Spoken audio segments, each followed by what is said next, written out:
Kasi gusto ko sanang panoodin yung si Pinibendalo, yung buang na kongreso ng senator dyan, si Erwin Tulfo.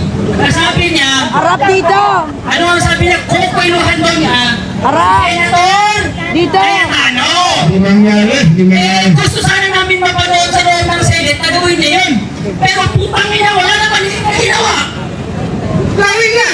Baklatan mo na Erwin Tulfo eh! Puro kang ngak-ngak! Para kang asong ulol! Tumatawag na lang ang kwenta. Eh, dalawang magkapatid na magbuwang yan. Tatapag ng mga tarantado, wala kayong ginawa kung hindi balukutin ang batas sa ating bansa. Subukan na. Diba? Pag sila ang nag-walkout, pakabayad sila. Pero pag hindi sila sinipot, wala daw sa konstitusyon, wala sa batas ng Senado. Putangin na naman, mga kababayan ng Pilipino. Harap-harapan yung panggagago sa atin. Sarili ng Etong batas. mga senator na ito na sumusuporta sa magnanakaw na administrasyon. Bakit?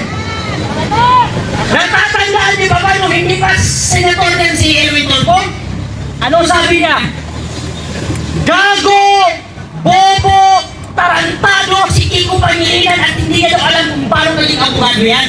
Ngayon, magkasama sila. Sabi niya, gago rin daw si Lisa Ontiveros kasi magnanakaw.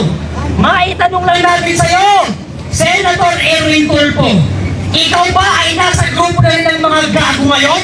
Kilala ang kawaton! Kasi sabi mo, gago si Kiko Pangilinan, gago si Lisa Ontiveros nung hindi ka pa senator. Ngayon, senator ka na, kagrupo mo na sila! Ibig sabihin, gago ka rin! Gago! Salamat at magandang hapon!